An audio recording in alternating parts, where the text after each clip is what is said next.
विमल स्वरूपिणी जय जय लक्ष्मी श्री पद्मावती जय विजय लक्ष्मी श्री पद्मावती जय वरलक्ष्मी श्री पद्मावती जय महालक्ष्मी श्री पद्मावती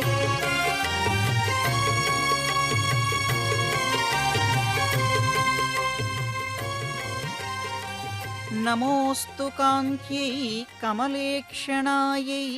नमोस्तु भूत्यै भुवनप्रसूत्यै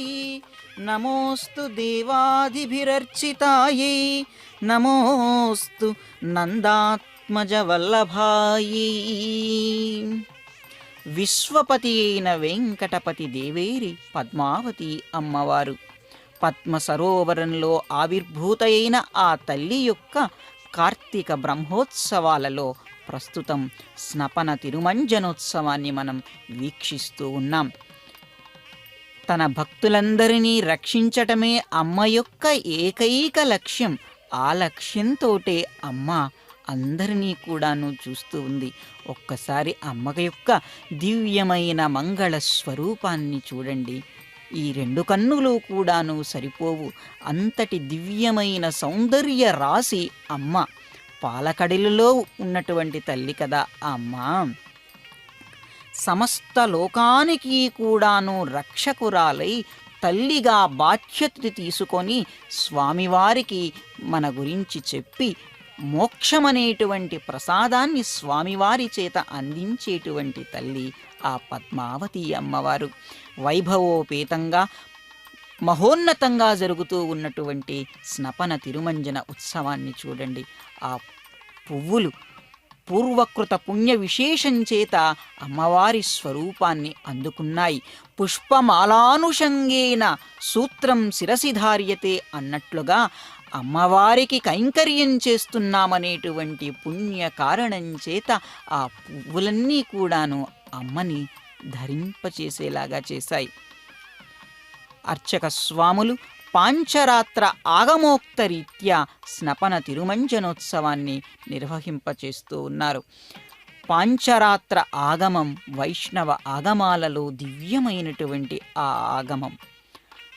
దివ్యాగమమైనటువంటి పాంచరాత్ర ఆగమంలో చెప్పినటువంటి శాస్త్ర విషయాలకు అనుగుణంగా వేద మంత్రాల నడుమ పవిత్రమైనటువంటి భావంతో అమ్మ యొక్క స్నపన తిరుమంజనోత్సవాన్ని నిర్వహిస్తూ ఉన్నారు అర్చక స్వాములు. సమస్త జననీ వందే చైతన్యస్తన్యదాయిని శ్రేయసీం శ్రీనివాసస్య కరుణామివ రూపిణీ. సమస్త ప్రజానీకానికి భక్తలోకానికి తల్లి అయిన ఆ అమ్మ రక్షణయే ప్రప్రథమమైనటువంటి కర్తవ్యం. ఆ కర్తవ్యాన్ని సూచిస్తూ ఆ తల్లి చిరునవ్వులు నవ్వుతూ ఉన్నది. దివ్యమైన మంగళ నీరాజనాలు అర్పించారు. శ్రీ వెంకటేశ్వర భక్తి ఛానల్ మాధ్యమంగా మనం కూడా ఆ దివ్య నీరాజనాల్ని అందుకుంటే మన జన్మ చరితార్థమవుతుంది. సుగంధభరిత ద్రవ్యాలతోటి జరుగుతూ ఉన్నటువంటి స్నపన తిరుమంజనోత్సవాన్ని వీక్షించండి.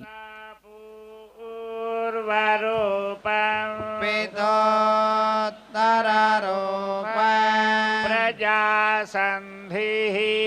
ప్రజననగం సంధాన ఇత్యధి ప్రజం అథాధ్యాత్మ అధరాహణు పూర్వరూపం ఉత్తరాహనురుత్తరరూప వాక్సంధిః జిహ్వాసంధాన ఇత్యధ్యాత్మం ఇతి మామః సగంహితాః యయేవమేతామః సగంహితా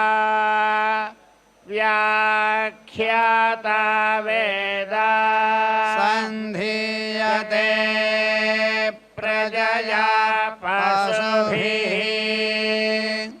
బ్రహ్మవర్చసేనాన్యాద్యే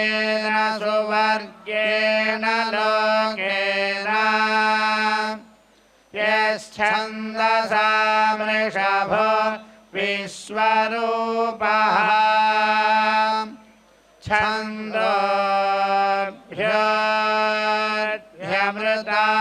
छन्दोभ्यमृतात् सम्बभूव समेन्द्रो मेधया स्पृणोतु अमृतस्य देवधारणो भूयासम् शरीरं मे विचर्षण जिह्वा मे मधुमत्तमा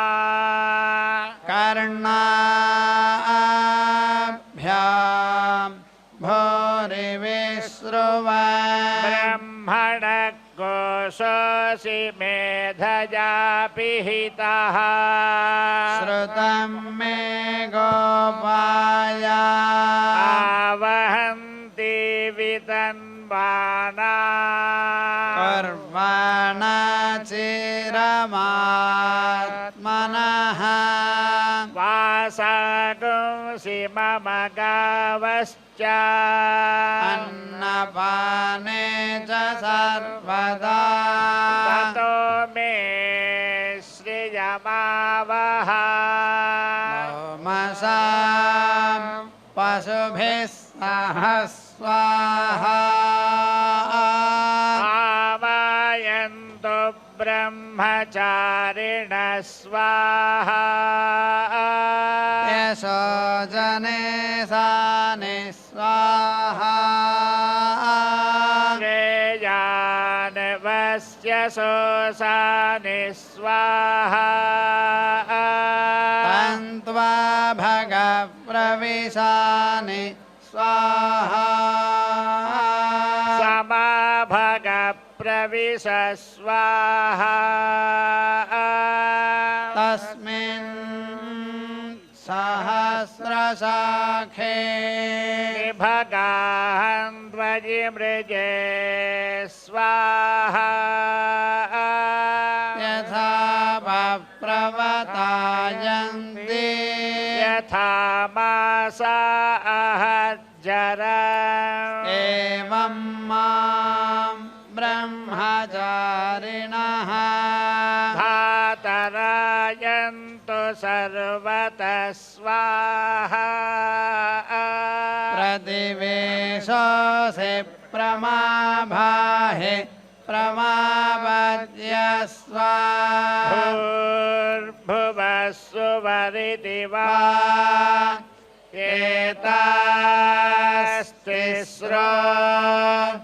व्याहृतयः आसामोहस्मै तां चतुर्थीं माहाचमस्य प्रवेदयते मह इति तद्ब्रह्मा स आत्मा अङ्गान्यन्या देवताः भूरिति वा अयं लोकः भुवयित्यन्तरिक्षं सुवरेत्यसौ लोकः मह इत्यादित्याः आदित्येन वाव सर्वे लोका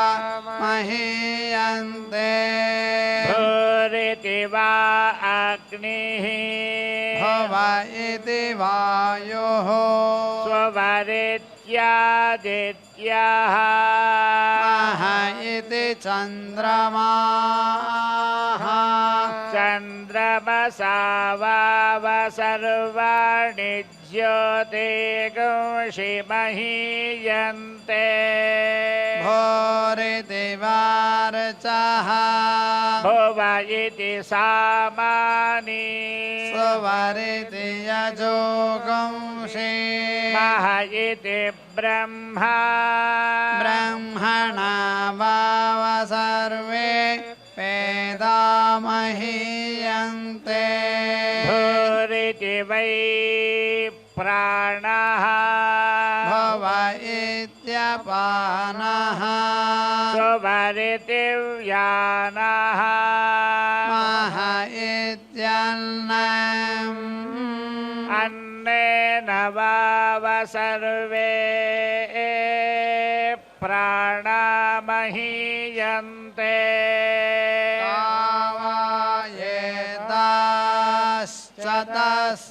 चतस्रश्चतुर्धा चतस्रश्चतस्रो व्याहृतयः आयो वेद स वेद ब्रह्मा सर्वेस्मै देव बलिमावहन्ति स य एषोऽन्तर्हृतय आकाशः तस्मिन्नयं पुरुषो मनोमयः अमृतो हिरण्मयः अन्तरेण तालुके य एष स्तन इवावलम्बते सेन्द्रयोनिः यत्रासौ केशान्तो विवर्तते व्यपोह्यशीर्षकपाले भूरित्यग्नौ प्रतितिष्ठति भव इति वायौ स्वरित्यादित्ये मह इति ब्रह्मणि आप्नोति स्वराज्यम् आप्नोति मनसस्पतिम् वाक्पतिश्चक्षुष्पतिः श्रोत्रज्ञानप तत्ततो भवति आकाशशरीरं ब्रह्मा सत्यात्मप्राणारामं मन आनन्दम् शान्तिसमृद्धममृतम् इति प्राचीनयोग्योपास्वा पृथिव्यन्तरिक्षन्त्योर्दिशो वान्तरदिशाः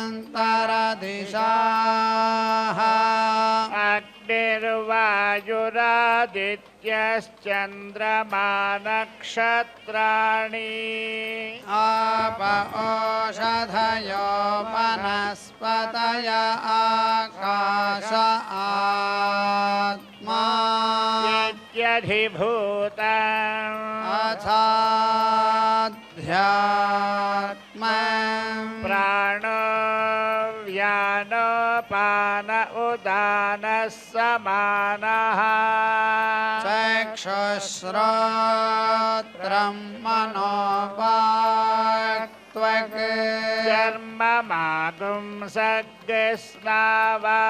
चर्ममागुंसग्स्नावास्थिमज्जा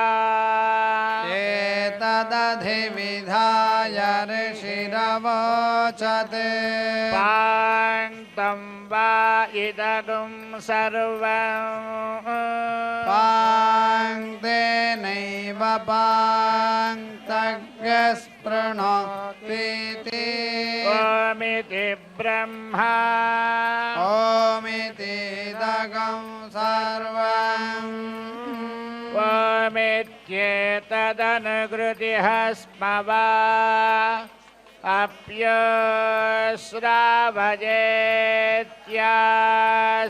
अप्यश्रावयेत्याश्रावयन्ति ओमिति सामानि गायन्ति ओगुं सोमिति शस्त्राणि सगुंसन्ति ओमित्यध्वर्यः प्रतिकरं प्रतिगृह्णाति ओमिति ब्रह्मा प्रसौति ओमित्यग्निहोत्रमनुजानाति ओमिति ब्राह्मणः प्रवक्ष्यन्नाः ब्रह्मोपाप्नवानीति ब्रह्मैवोपाप्नोति ऋतं च स्वाध्याय प्रवचने च सत्यं च स्वाध्याय प्रवचने च तपश्च स्वाध्याय प्रवचने च तमश्च स्वाध्याय प्रवचने च समश्च स्वाध्याय प्रवचने च अग्नयश्च स्वाध्याय प्रवचने च अग्निहोत्रं च स्वाध्याय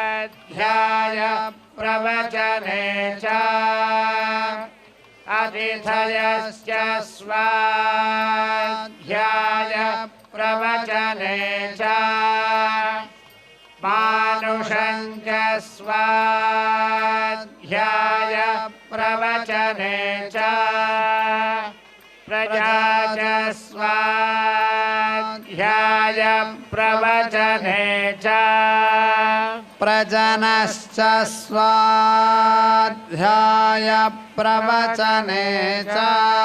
प्रजातिश्च स्वाध्याय प्रवचने च सत्यमिति सत्यवचाराधीतरः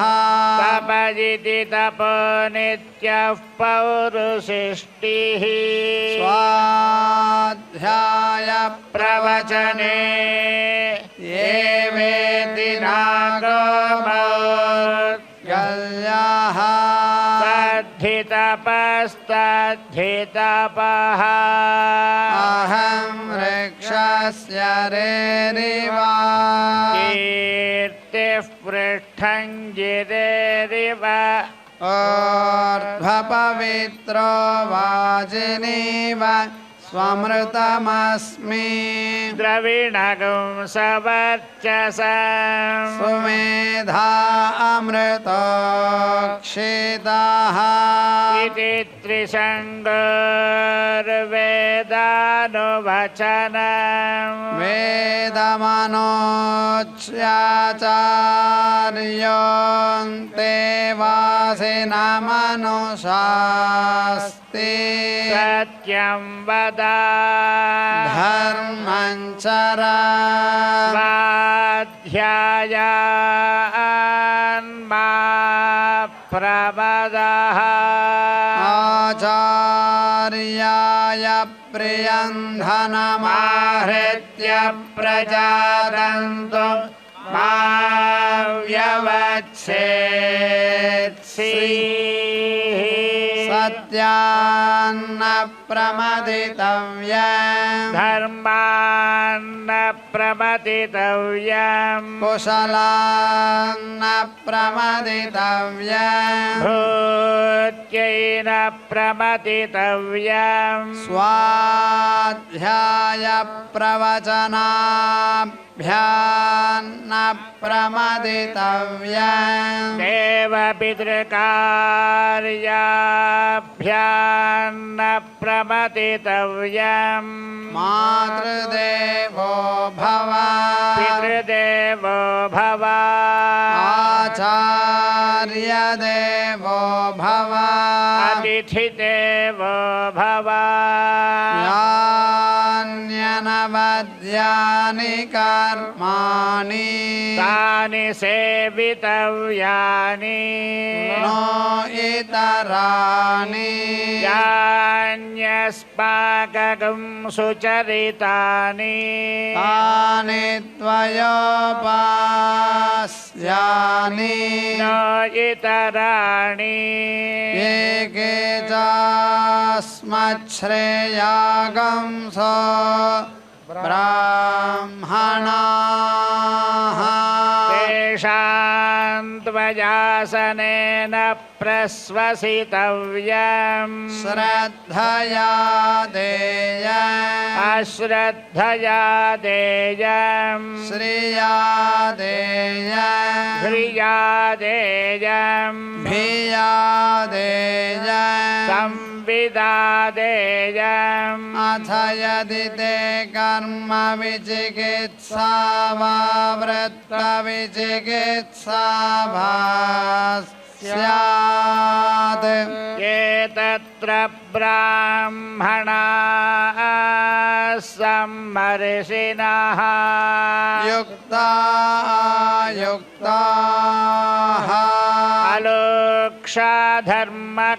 अलोक्षाधर्मकामाः स्युः यथा ते तत्र वर्तेरन् तथा तत्र वर्तेथाः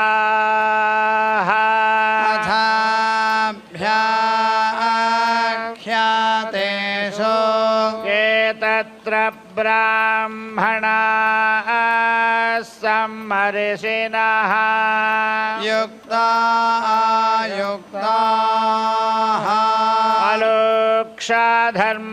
अलोक्षाधर्मकामाः स्युः यथा ते तेषु वर्तेरन् तथा तेषु वर्तेथाः एष आदेशः एष उपदेशः एष वेदोपनिषत् एतदनुशासनम् एवमुपासितव्यम् एवमुचैतदुपास्यम् शन्नो मित्रः संवरुणः तन्नो भवत्वर्यमा शन्न इन्द्रो बृहस्पतिः तन्नो विष्णुरुक्रमः नमो ब्रह्मणे नमस्ते वायो त्वमेव प्रत्यक्षं ब्रह्मासि वामेव प्रत्यक्षं ब्रह्मावादिशम् प्रथमवादिशम् सत्यमवादिशम् तन्मामावीत् तद्वक्तारमावीत्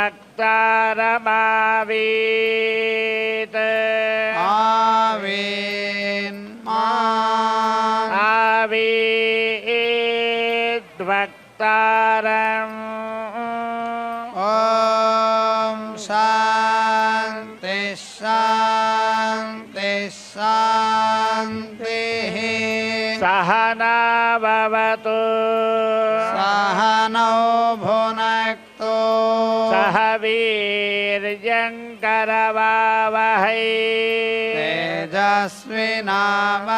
तेजस्विनावधीतमस्तु मा विद्विषावहै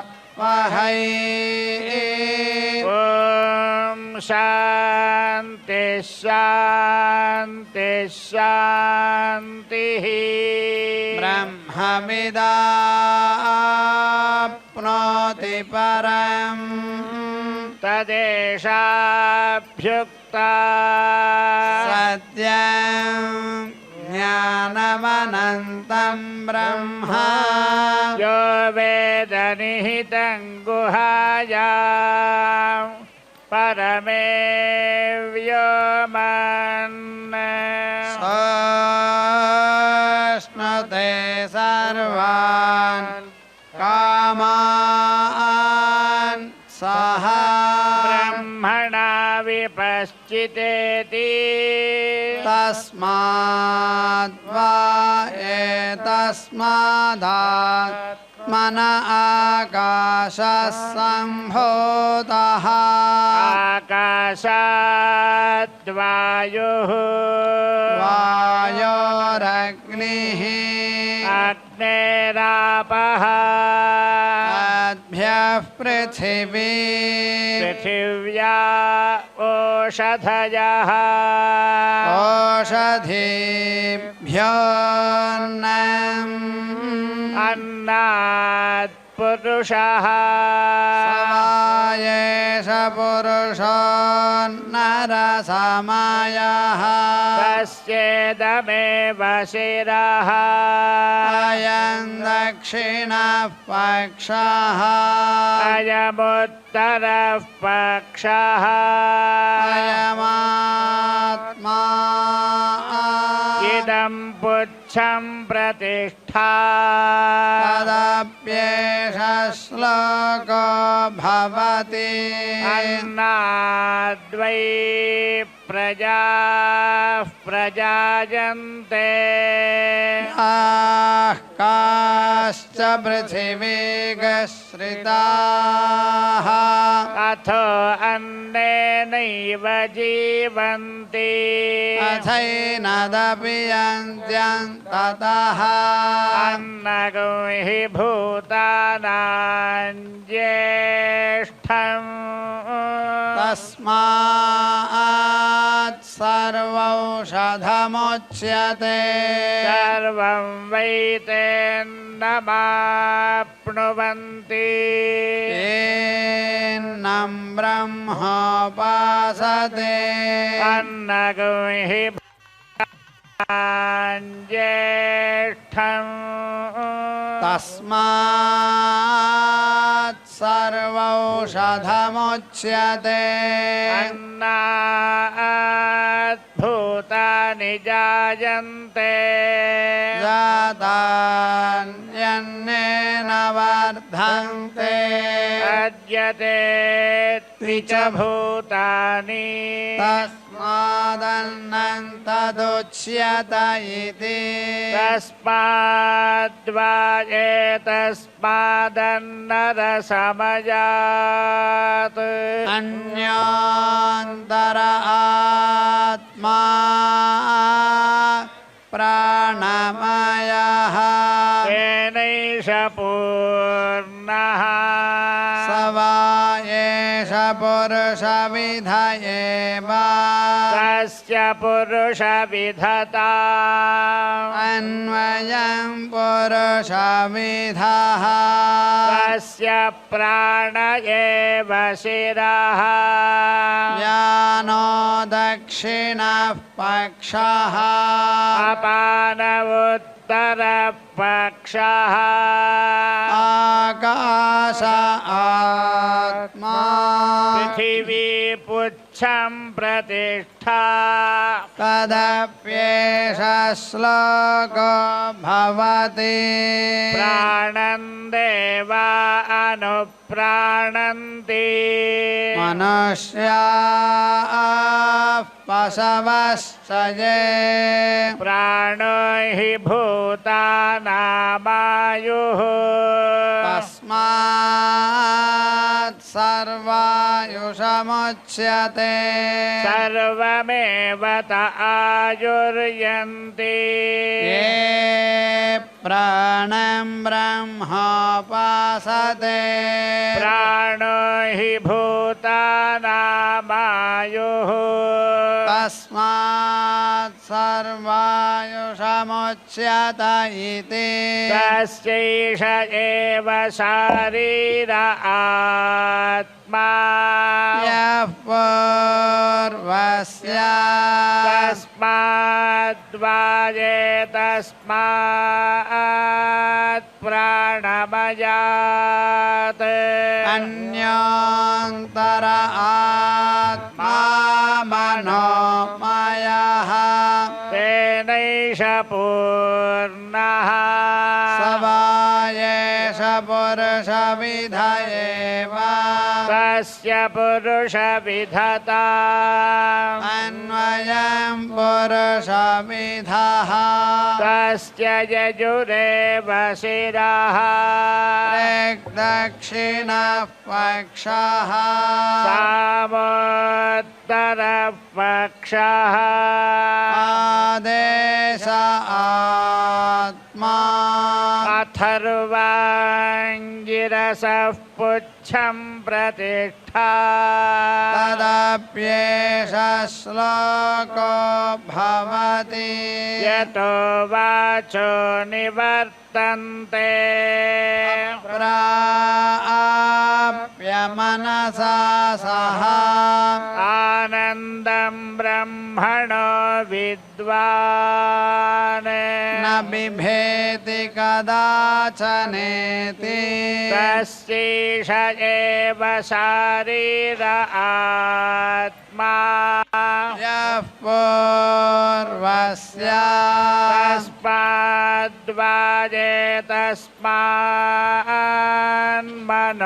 तस्माद्वाजेतस्मान्मनोमयात् अन्योन्तर आत्मा विज्ञानमयः तेनैष पूर्णः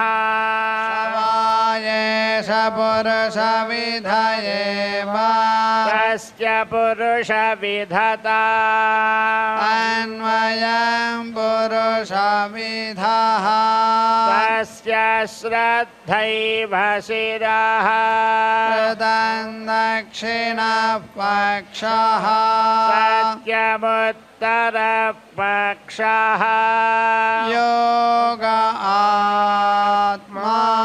महपुच्छं प्रतिष्ठा तदप्येष श्लोको भवति विज्ञानै यज्ञन्तनुते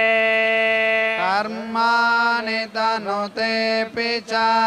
विज्ञानं देवाः सर्वे ब्रह्मज्येष्ठमुपासते विज्ञानं ब्रह्म चेद्वेदा तस्माच्चेन्न प्रमाद्यते शरीरे पाप्मनो हित्वा सर्वान् कामान् समश्नुत इति तस्यैष एव शारीर आत्मा यः पूर्वस्य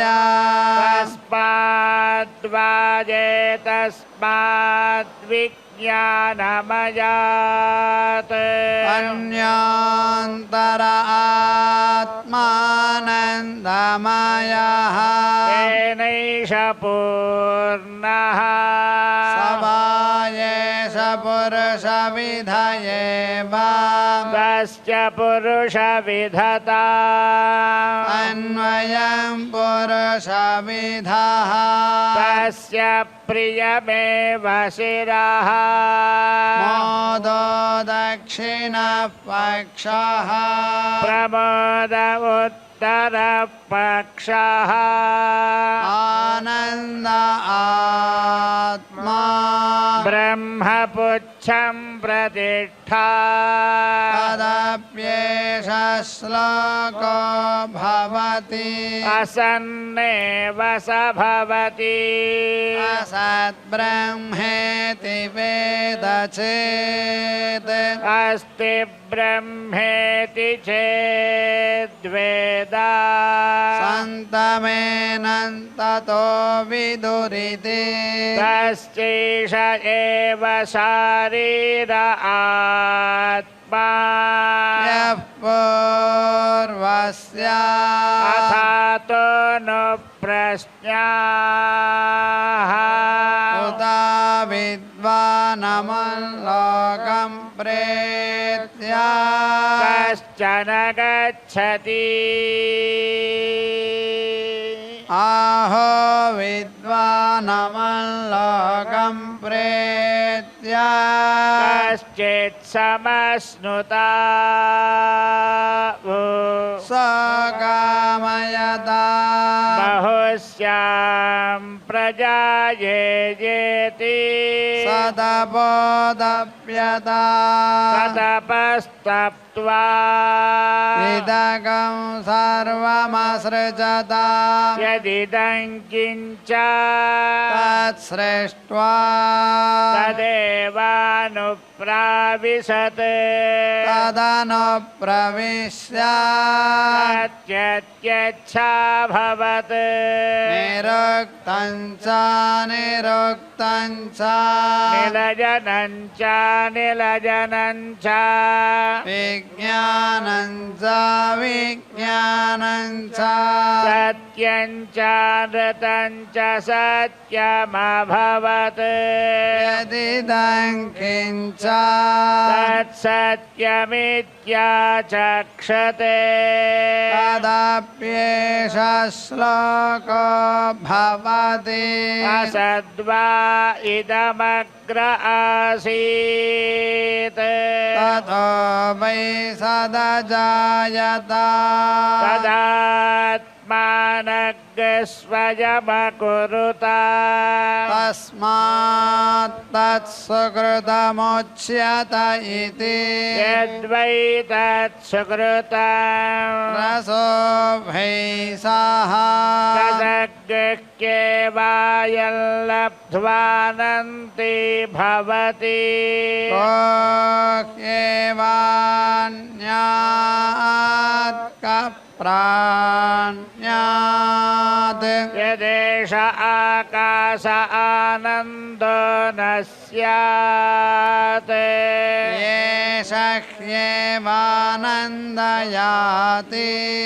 यदाक्येवैष एतस्मिन्न दृश्येनात्मे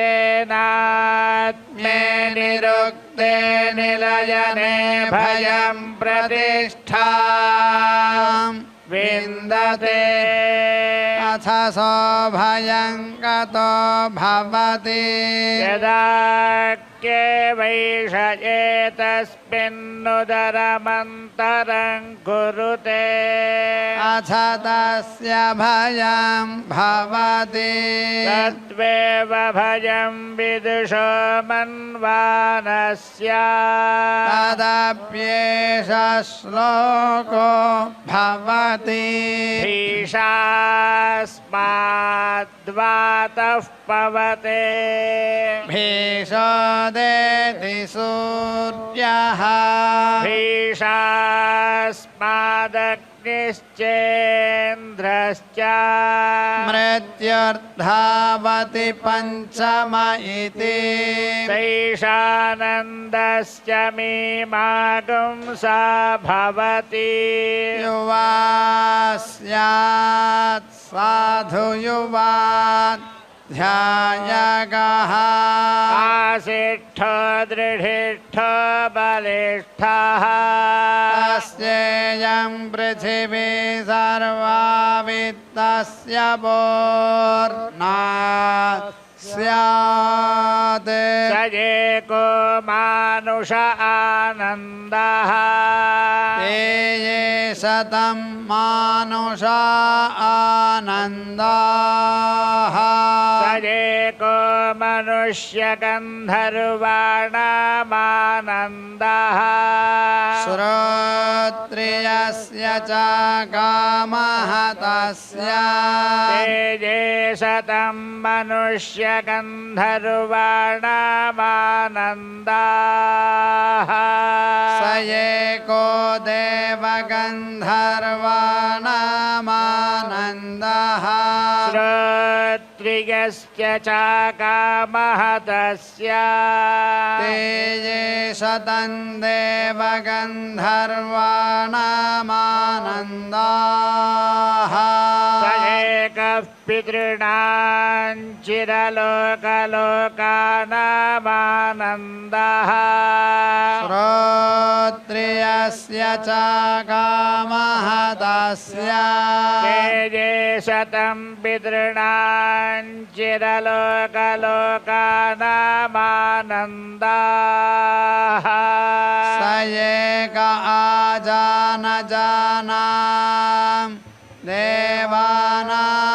देवानामानन्दः श्रोत्रियश्च च कामः तस्य ते ये शतमाजानजानां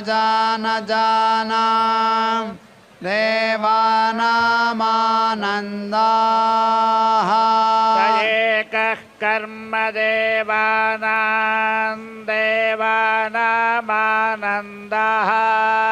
ये कर्मणा देवानपि यन्ति श्रोत्रियस्य च कामहतस्य ते ये शतं कर्म देवानामानन्दाः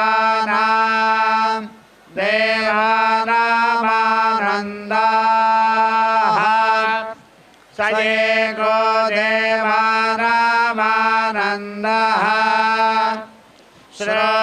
श्रोत्रियस्य च कामहतस्य ते ये शतं देवानामानन्दाः स एक इन्द्रस्यानन्दः श्रोत्रियस्य च कामहतस्य ते ये शतमिन्द्रस्यानन्दाः स एको बृहस्पतेरानन्दः श्रोत्रियस्य च कामहतस्य ते ये शतं बृहस्पतेरानन्दाः स एकः प्रजापतेरानन्दः श्रोत्रियस्य च कामहतस्य ते ये शतं प्रजापतेरानन्दाः स एको ब्रह्मण आनन्दः श्रोत्रियस्य च कामहतस्य स यश्चायं पुरुषे यश्च सावादित्ये स एकः स य एवं विदे अस्माल्लोकात् प्रेत्य एतमन्नमयमात्मानमुपसङ्क्रामति एतं प्राणमयमात्मानमुपसङ्क्रामति एतं मनोमयमात्मानमुपसङ्क्रामति एतं विज्ञानमयमात्मानमुपसङ्क्रामति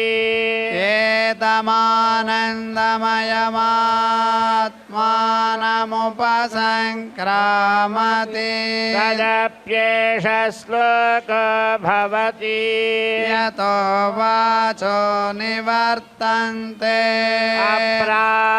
अप्राप्य मनसा सह आनन्दं ब्रह्मणो विद्वान् न बिभेति कुतश्च नेति एतगं हवावनतपति किमहगो साधुना करवम् किमहं पापमकरवमिति तय एवं विद्वानेते आत्मानज्ञ स्पृणुते ह्येवैषयेते आत्मानज्ञस्पृणुते य एवं वेद इत्युपनिषत् भृगुर्वै वारुणिः वरुणं पितरमुपससार अधीः भगवो ब्रह्मेति तस्मा एतत्प्रोवाच अन्नं प्राणं चक्षुश्रोत्रं मनोवाचमिति तगं होवाच यतो वा इमानि भूतानि जायन्ते येन जातानि जीवन्ति यत्प्रयन्त्यभिसंविशन्ति तद्विजिज्ञासस्व तद्ब्रह्मेति सदबोधप्यता ततपस्तप्त्वा अन्नं ब्रह्मेति व्यजानात् अन्नाद्येव खल्विमानि भूतानि जायन्ते अन्नेन जातानि जीवन्ति अन्नं प्रगञ्चभिसंविशन्तीति तद्विज्ञाय पुनरेव वरुणं पितरमुपससार अधीः भगवो ब्रह्मेति तगं होवाच तपसा ब्रह्म विजिज्ञासस्व तपो ब्रह्मेति स्वतपोतप्यता ततपस्तप्त्वा प्राणो ब्रह्मेति व्यजानात् प्राणाद्येव खल्विमानि भूतानि जायन्ते प्राणेन जातानि जीवन्ति प्राणं प्रगञ्चभिसंविशन्तीति तद्विज्ञाय पुनरेव वरुणं पितरमुपससार अधीः भगवो ब्रह्मेति तगं होवाच तपसा ब्रह्म विजिज्ञासस्व तपो ब्रह्मेति स्वतपोतप्यता ततपस्तप्त्वा मनो ब्रह्मेति व्यजानात् मनसोऽह्येव खल्विमानि भूतानि जायन्ते मनसा जातानि जीवन्ति मनः प्रयञ्चभिसंविशन्तीति तद्विज्ञाय पुनरेव वरुणं पितरमुपससार अधीः भगवो ब्रह्मेति तगं होवाच तपसा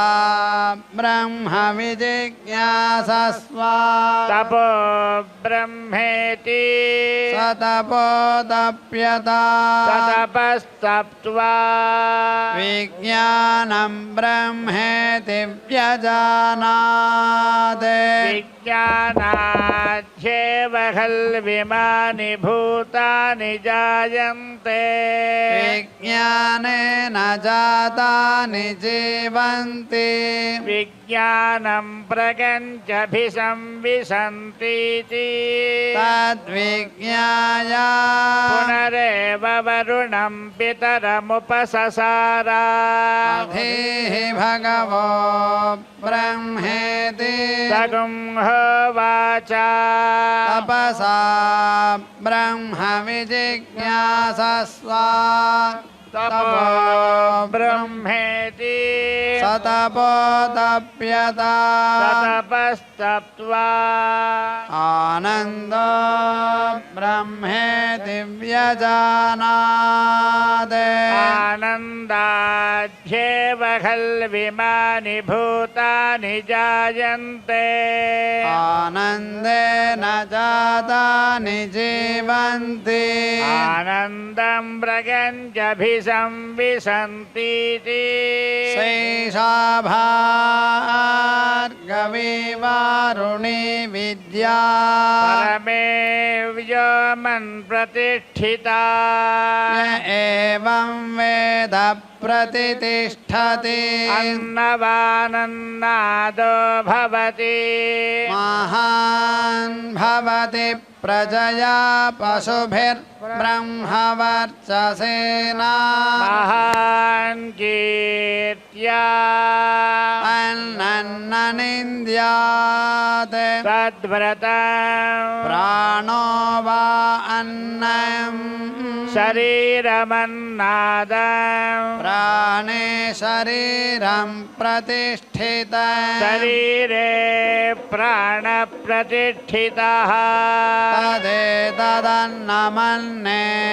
प्रतिष्ठिता स य एतदन्नमन्ये प्रतिष्ठितं वेद प्रतितिष्ठति अन्नवानन्नादो भवति महान् भवति प्रजया पशुभिर्ब्रह्मवर्चसेना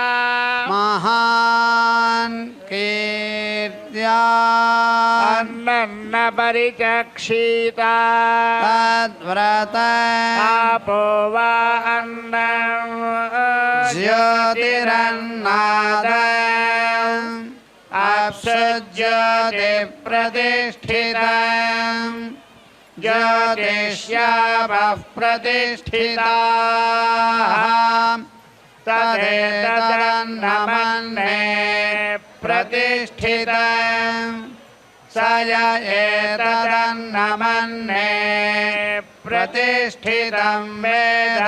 प्रतितिष्ठति अन्नवानन्नादो भवति महान् भवति प्रजया पशुभिर्ब्रह्मवर्चसेना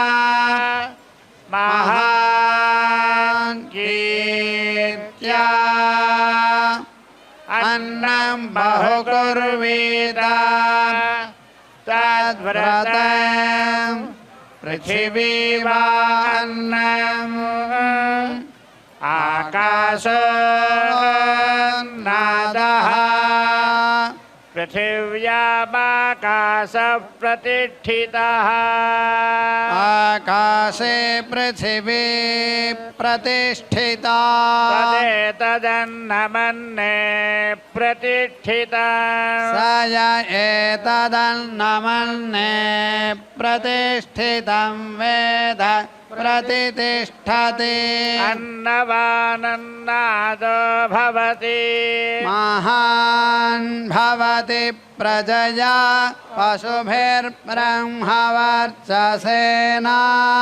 महान् कीर्त्या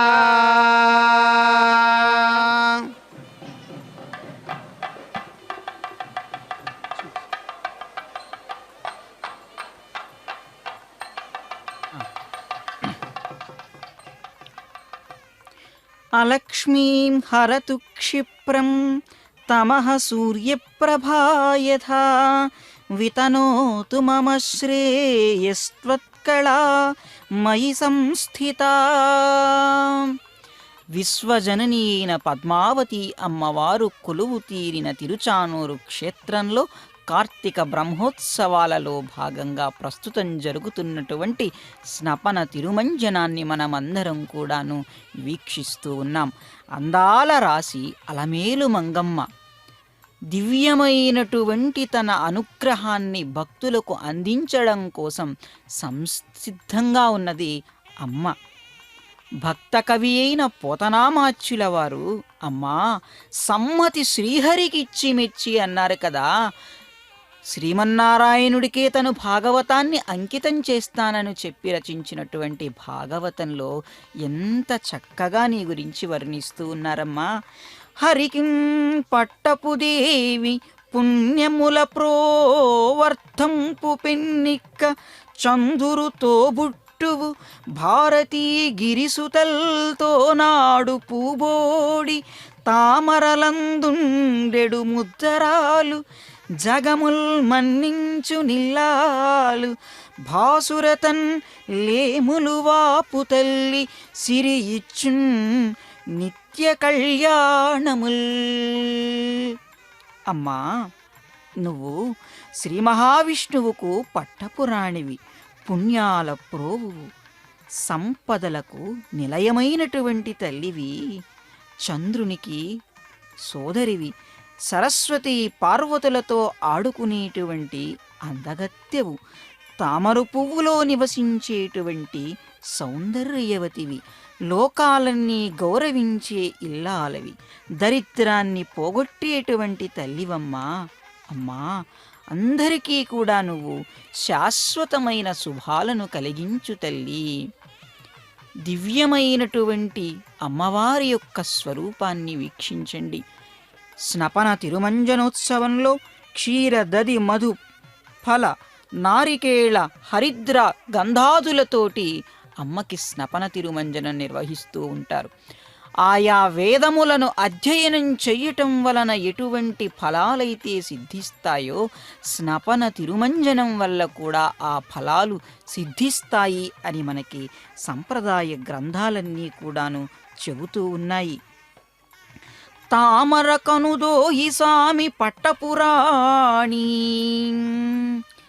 రెండు కళ్ళు కూడా పద్మాలులాగా ఉన్నటువంటి శ్రీ మహావిష్ణువుకు పట్టపురాణివమ్మా నువ్వు. కంజాక్షుడాయన ఆ కంజాక్షుని యొక్క హృదయ సీమలలో ఎల్లవేళా ఉండేటువంటి తల్లివమ్మా నువ్వు. అమ్మా, తెలిసో తెలియకో మేం చేస్తున్నటువంటి అనేక పాపాలన్నింటినీ కూడాను నువ్వే పారత్రోలాలమ్మా. భారతీయ ఆర్ష సంస్కృతిలో మానవ జీవన పరమార్థమని చెబుతున్న మోక్ష సాధన నీ వల్లే కలుగుతుందమ్మా మాకు. అహమస్మ్యపరాధ చక్రవర్తి కరుణే త్వం చ గుణేషు సార్వభౌమీ విదుషీ స్థితిమీదృశీం స్వయం మాం వృషశైలేశ్వర పాదసాత్కురుత్వం. అపరాధాలలో నేను చక్రవర్తి లాంటి వాడినమ్మా, నువ్వు ఏమో గుణాలలో సార్వభౌమత్వం కలిగినటువంటి దానివి. అమ్మా, గుణాలలో సార్వభౌమత్వం కలిగినటువంటి జనని నీవు నన్ను స్వామివారి యొక్క పాదాల చెంతకు తీసుకువెళ్ళు తల్లి. నీ క్రీగంటి చూపు ప్రసరిస్తే చాలు సమస్త దుఃఖాలు సుఖాల వైపు ప్రయాణం చేస్తాయి, సమస్త దారిద్ర్యాలన్నీ కూడాను సిరి సంపదల వైపు ప్రయాణం చేస్తాయి. నీ కరుణా కటాక్ష వీక్షణాలకు ఉన్నటువంటి శక్తి అంతా ఇంతా కాదమ్మా. శాశ్వతమైనటువంటి గంధత్వం కలిగినటువంటి నీకు గంధోపచారం తల్లి. అజ్ఞానతిమిరం హంతు శుద్ధ జ్ఞాన ప్రకాశిక సర్వైశ్వర్య ప్రదామేస్తు త్వత్కళామయి సంస్థిత. అజ్ఞానమనేటువంటి చీకటిని పారద్రోలేటువంటి శుద్ధమైన జ్ఞానమనేటువంటి ప్రకాశానివి నీవమ్మా. అనంతమైన నీ తేజంలో ఉన్నటువంటి ఒకానొక చిన్న కళని నాలో ప్రవేశపెట్టమ్మా. నిన్ను ప్రార్థిస్తూ ఉన్నాను. నీ కనుచూపు ద్వారా నీ అనుగ్రహం చేతనే సమస్త ఐశ్వర్యాలు కూడాను నాకు లభిస్తాయి తల్లి. అమ్మా, పాంచరాత్ర ఆగమరీత్యా జరుగుతూ ఉన్నటువంటి స్నపన తిరుమంచన ఉత్సవం, వేద పండితులు వేదమంత్రాలను ఉచ్చరిస్తూ ఉండగా పవిత్రమైనటువంటి ఉపనిషత్ మంత్రాలను కూడా చెబుతున్న సందర్భంలో దివ్యమైనటువంటి ఆగమోక్తంగా జరుగుతూ ఉన్న స్నపన తిరుమంజనం, నేత్ర పర్వంగా సాగుతూ ఉన్నది నీ స్నపన తిరుమంజనం తల్లి. పాంచరాత్ర ఆగమం పాంచభౌతిక వికారజన్యాలైనటువంటి శబ్ద స్పర్శ రూప రస గంధాది విషయసుఖ భోగాల నుండి మానవుణ్ణి విముఖుణ్ణి చేసి భగవత్ సేవలో నిమగ్నం చేసేటువంటి శాస్త్రం కదమ్మా. మరి అటువంటి పాంచరాత్ర శాస్త్రానికి అనుగుణంగా జరుగుతూ ఉన్న నీ బ్రహ్మోత్సవాలు మోక్ష సాధనానికి కరావలంబనాలు అని చెప్పవచ్చు కదమ్మా. తెలుగునాట 32,000 సంకీర్తనల రాసి రాసి వాసకెక్కిన పదకవితా పితామహుడైన అన్నమాచార్యుల వారు ఏచిన పాతకంబులకు నిన్నిటికి నిరవైన వాడ నీగాచిన కష్టవృత్తి కరిగా పనివో అలమేలు మంగ నీ చూచు కృపా నిరీక్షణమే చూచెదనంచును నీ ప్రియాంగనన్ పూచిన వాక్ ప్రసూనముల పూజలు చేసెద వెంకటేశ్వరా.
शीर्षा पुरुषः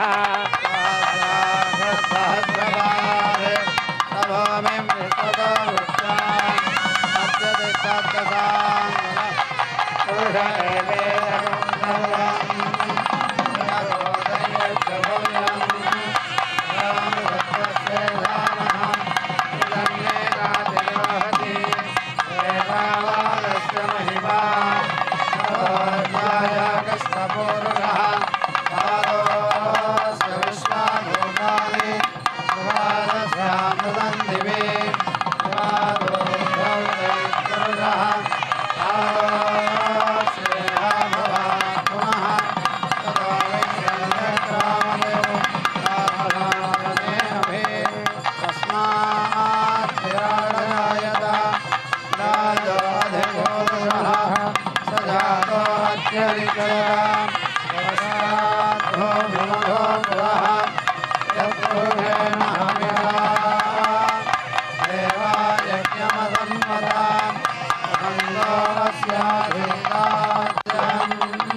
सर्वं